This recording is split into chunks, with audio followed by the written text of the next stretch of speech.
Hello students, कैसे हो आप सभी लोग। उम्मीद है कि आप सभी लोग अच्छे होंगे। रेलवे जीनी के 29th लेक्चर में हम डिस्कस करने वाले हैं टाइप्स ऑफ ब्लास्ट के बारे में। अगर आपने हमारा लास्ट लेक्चर देखा होगा तो उसमें हमने डिस्कस किया था ब्लास्ट के फंक्शंस, कैरेक्टरिस्टिक्स और उसके कुछ टाइप्स के बारे में हमने डिस्कस किया था इन दी ब्रीफ। लेकिन इस लेक्चर में हम जो है सभी टाइप्स के बारे में डिटेल में पढ़ने वाले हैं। मैं आपको विद पिक्चर समझाऊंगा कि कौन कौन से ब्लास्ट होते हैं और वो किस तरह के देखने में होते हैं। तो चलिए बिना टाइम वेस्ट के इस लेक्चर को शुरू करते हैं और डिटेल में पढ़ते हैं टाइप्स ऑफ ब्लास्ट के बारे में। Types of blast. हमारे पास जो है ब्लास्ट के 9 टाइप्स हैं। जैसे कि लास्ट लेक्चर में हमने डिस्कस किया था कि ब्लास्ट क्या होता है, उसकी रिक्वायरमेंट क्या होती है, उसके फंक्शन क्या होते हैं। उसमें भी मैंने आपको टाइप्स के बारे में बताया था, लेकिन उसमें मैंने आपको इन टाइप्स को एक्सप्लेन नहीं किया था। इस लेक्चर में हम जो है इन्हीं टाइप्स को आगे एक्सप्लेन करने वाले हैं, डिस्कस करने वाले हैं। सबसे पहले मैं आपको इसकी टाइप्स एक बार रिवाइज करवा देता हूँ। सबसे पहले हमारे पास है ब्रोकन स्टोन, दूसरे नंबर पर है ग्रेवल, तीसरा है सैंड, चौथा है एशेस या फिर सिंडर्स, पांचवा है कंकर, छठवां है मूरम, सातवां है ब्रिक ब्लास्ट, आठवां है ब्लास्ट फर्नेस स्लैग, नाइन्थ या नौवां है सिलेक्टेड अर्थ। इन सभी के बारे में आगे नेक्स्ट स्लाइड में हम डिटेल में पढ़ते हैं। सबसे पहले हम डिस्कस करते हैं ब्रोकन स्टोन। इन सभी जो हमारे टाइप्स है ब्लास्ट के, इन सभी के बारे में मैं आपको विद इमेज समझाऊंगा, आपको दिखाऊंगा कि एक्चुअल में जो ब्लास्ट जो होते हैं वो किस तरह के देखते हैं।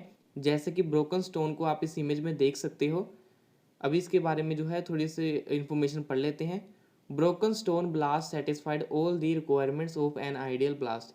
एक आइडियल ब्लास्ट की जो भी रिक्वायरमेंट होती है वो ब्रोकन स्टोन पूरी सेटिस्फाइड करते हैं, पूरी फुलफिल करते हैं। It hold the sleeper in correct position and alignment. जिस स्लीपर को करेक्ट पोजीशन में होल्ड करके रखता है, करेक्ट अलाइनमेंट में होल्ड करके रखता है। It has interlocking quality. इसमें इंटरलॉकिंग क्वालिटी है, यानी कि जो एक दूसरे में जो इंटरलॉक हो जाते हैं, अपनी पोजीशन से नहीं हिलते हैं। It is used where trains travel at high speed. जहाँ पर हमारी ट्रेन हाई स्पीड में ट्रैवल करती है वहाँ पर ज़्यादातर ब्रोकन स्टोन का जो ब्लास्ट है वो यूज़ होता है। It is hard and have good drainage property. J broken stone होते हैं जे हार्ड होते हैं और इसमें जो है ड्रेनेज प्रॉपर्टी, यानी कि इसमें जो रेन वाटर होता है वो अच्छी तरह से जो है ड्रेन हो जाता है। इसकी जो ड्रेनेज प्रॉपर्टी है बहुत अच्छी होती है। But it is expensive. जे जो हमारा ब्रोकन स्टोन का ब्लास्ट होता है जे एक्सपेंसिव होता है as compare to other ballast. Next है हमारा ग्रेवल ब्लास्ट। ग्रेवल ब्लास्ट को आप देख सकते हो इस इमेज में। ग्रेवल हमारे कुछ इस तरह से दिखते हैं, जिसे कि आप बजरी भी कहते होंगे, हमारे जो लोकल लैंग्वेज में से बजरी भी कहा जाता है। तो इसके बारे में डिस्कस कर लेते हैं। Gravel is the second best material for blast. हम इसे जो है सेकंड बेस्ट मटेरियल मानते हैं ब्लास्ट के लिए। It can be obtained from gravel pits, river beds etcetera. हम जो है ग्रेवल ब्लास्ट को कहाँ से ला सकते हैं, कहाँ से obtain कर सकते हैं, उसके बारे में बताया है। जैसे कि रिवर बेड, यानी कि जो हमारे रिवर होते हैं उसके किनारों पर भी जे हमें मिल जाते हैं ग्रेवल पिट्स। ग्रेवल पिट जैसे मैं आपको सिंपल लैंग्वेज में बताऊँ, जैसे आपने जो है एक माइनिंग एरिया देखा होगा या फिर क्रशिंग एरिया जहाँ पर कि जे ग्रेवल्स बनाए जाते हैं, वहाँ पर उस एरिया को हम कहते हैं ग्रेवल पिट। वहाँ पर हमें जे ग्रेवल्स मिल जाते हैं। It can also obtained by crushing large gravel in required size. हम जो बड़े बड़े हमारे पास ग्रेवल होते हैं, जब पत्थर या स्टोन होते हैं, उसे हम क्रश करके जब एक रिक्वायर्ड साइज या फिर ऐसे ब्रिक साइज में हम जो है क्रश कर लेते हैं, तो उसे उससे भी हम जो है ग्रेवल obtain कर सकते हैं, ग्रेवल बना सकते हैं। इट इज़ चीपर देन, यहाँ पर अनदर आना था, another ballast and has excellent drainage property. जे बाकी जो हमारे पास ब्लास्ट है उससे चीपर होते हैं, जो हमने पीछे पढ़ा stone blast.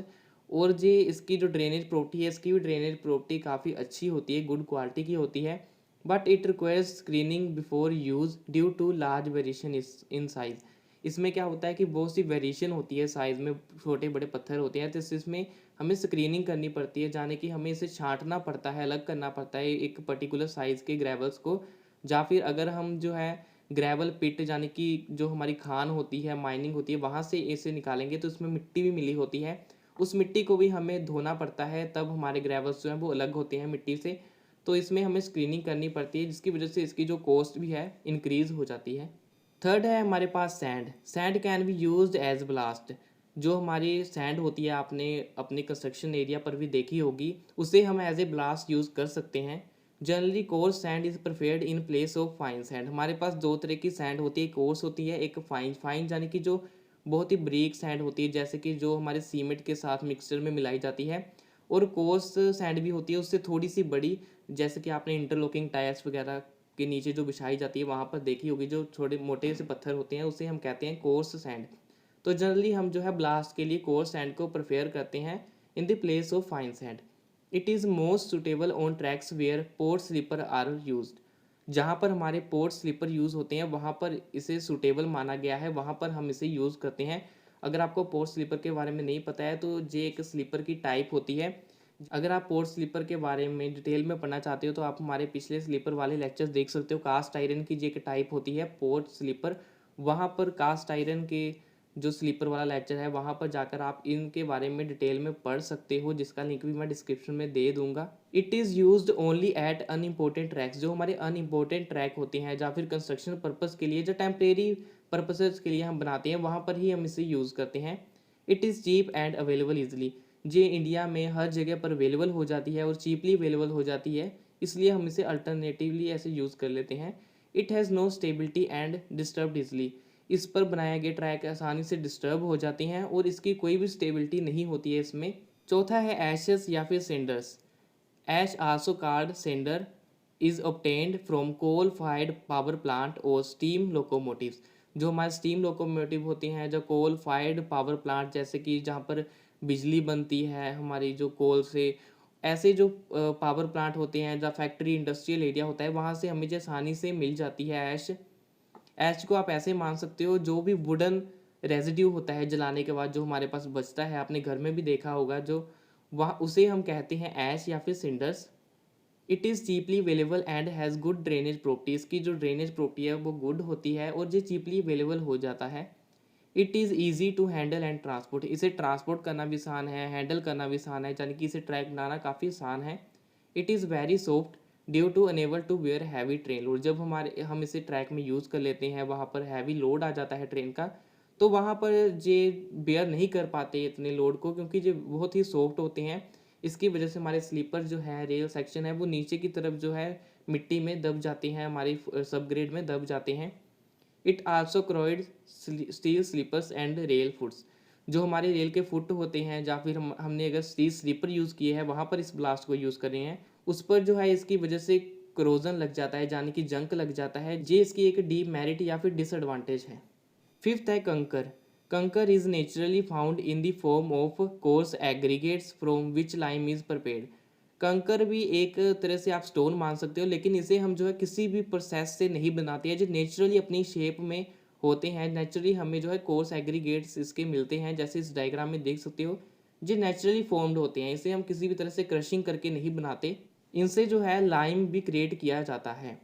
It has good drainage property. इसमें भी गुड ड्रेनेज प्रॉपर्टी होती है, जो चीपली अवेलेबल हो जाते हैं।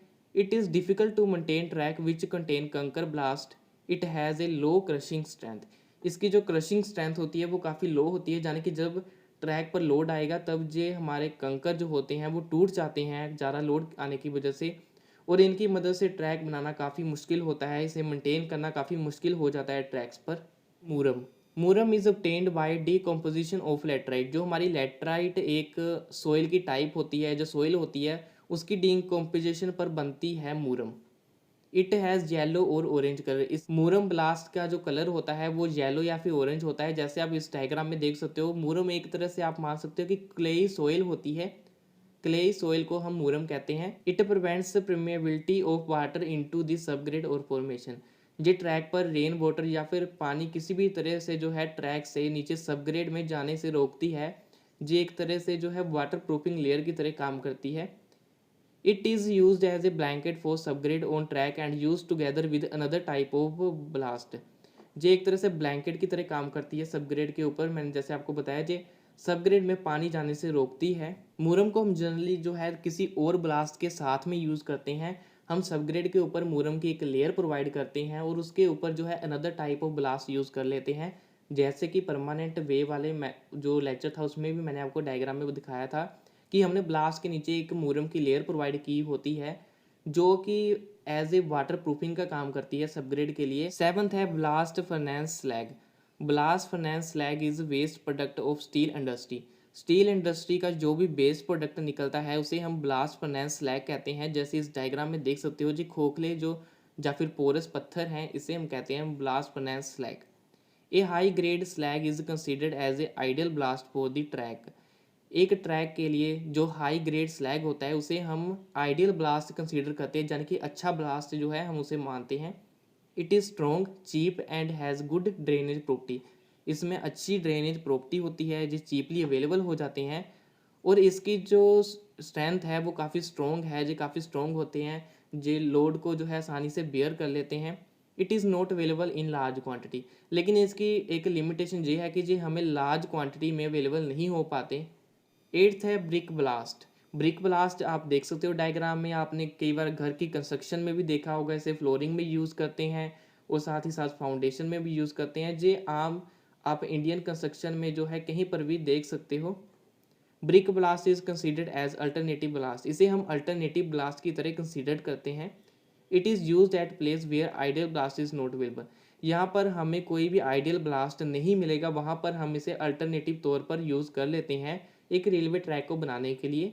To obtain this over burnt bricks are broken into suitable size. जैसे आपको पता है कि जो ओवर बर्नट ब्रिक्स या फिर आजकल तो जो आम ब्रिक्स भी होती हैं उसे भी हम जो है जो एक छोटे छोटे एग्रीगेट्स यानी कि एक पर्टिकुलर साइज़ में तोड़कर जो है इसे बना लेते हैं। It is cheap but has the low crushing strength. जे चीप तो होते हैं, यानी कि जे कम प्राइस पर हमें मिल जाते हैं, लेकिन इसकी जो क्रशिंग स्ट्रेंथ होती है वो तो ही लो होती है, कम होती है। The rails laid over such ballast also corrugated. इस पर जो भी हम जो है रेलवे ट्रैक बनाते हैं वहाँ पर हम किसी भी तरह के रेल सेक्शन यूज़ करते हैं, उस पर जंक लग जाता है इसकी वजह से, और साथ ही साथ अगर हम स्टील स्लीपर यूज़ करेंगे तो स्टील स्लीपर भी हमारे जंक की वजह से ख़राब होने लग जाते हैं, जहाँ पर कि हमने ब्रिक ब्लास्ट का इस्तेमाल करके ट्रैक बनाया है। नाइन्थ और लास्ट हमारा जो टाइप है ब्लास्ट का वो है selected earth. Earth blast is used only in the beginning few months. जो हमारी अर्थ ब्लास्ट होती है वो सिर्फ शुरुआत के कुछ महीनों के लिए ही यूज़ होती है। जैसे इस डायग्राम में आप देख सकते हो, ये हमारी जो ट्रैक है उसे हमने सीधे ही अर्थ के ऊपर जो है ले कर दिया है, बिछा दिया है। When tracks are laid on new formation then sleeper are packed with earth for few months. जब हमने नया ट्रैक बनाना होता है तो हम सीधे ही स्लीपर को जो है अर्थ के ऊपर रख देते हैं, उन स्लीपर को जो है अर्थ की मदद से कवर कर देते हैं और उसके ऊपर हम इस रेल सेक्शन को फिक्स कर देते हैं। जैसे आपको यहाँ पर स्लीपर नहीं दिख रही है, लेकिन स्लीपर इसके नीचे है अर्थ के। When surface gets hard then ballast is laid. इसके बाद में कुछ महीनों के बाद, जैसे जब हमारा जो सरफेस हार्ड हो जाता है पर्टिकुलर कंटिन्यूस जो है इस पर लोड आने की वजह से, तो ये कंसोलिडेट हो जाता है, हमारा सरफेस हार्ड हो जाता है। उसके बाद क्या करते हैं, हम इस पर ब्लास्ट जो है बिछा देते हैं। It is done to prevent loss of ballast by sinking into soft soil. ये मेथड हम वहाँ पर अपनाते हैं जहाँ पर हमारी जो सॉइल है वो सॉफ्ट है। हम इसे इसलिए अपनाते हैं ताकि अगर हम सीधे ही इस पर ब्लास्ट बिछा देंगे तो हमारी अगर इस पर ट्रेन चलेगी तो उसकी वजह से हमारी जो ट्रैक है वो नीचे की तरफ कंसोलिडेट होगा, तो हमारा जो ब्लास्ट है वो नीचे ज़मीन में धंस जाएगा। इसलिए हम जो है कुछ महीनों के लिए इसे बिना ब्लास्ट के यूज़ करते हैं। कंसोलिडेट होने के बाद सोइल को तब हम इस पर ब्लास्ट बिछा देते हैं और हमारा जो है एक परमानेंट ट्रैक बन जाता है। मुझे उम्मीद है कि ये लेक्चर आपको समझ आया होगा। इससे रिगार्डिंग अगर आपका कोई क्वेश्चन या क्वेरी है तो आप नीचे कमेंट कर सकते हो, उसका रिप्लाई करने की मैं कोशिश करूंगा। इस लेक्चर में यूज़ हुए सभी नोट्स का लिंक आपको डिस्क्रिप्शन में मिल जाएगा, वहाँ पर क्लिक करके आप उस नोट्स को देख भी सकते हो, डाउनलोड भी कर सकते हो। रिलेवेंट जीनी के सभी प्रीवियस लेक्चर्स को मिलाकर हमने एक प्लेलिस्ट बनाई है जिसका लिंक भी आपको डिस्क्रिप्शन में मिल जाएगा, वहाँ पर क्लिक करके आप हमारे सभी रिलेवेंट जीनी से रिलेटेड वीडियोस को देख सकते हो। नेक्स्ट लेक्चर में हम डिस्कस करने वाले हैं बहुत ही important topic selection of ballast. उस लेक्चर को मिस ना करने के लिए और साथ में और भी सिविल इंजीनियर से रिलेटेड वीडियोस देखने के लिए आप मेरे चैनल को सब्सक्राइब कर लीजिए। अगर आपको ये लेक्चर अच्छा लगा तो इस वीडियो को लाइक कीजिए और अपने फ्रेंड्स के साथ भी शेयर कीजिए। Thank you.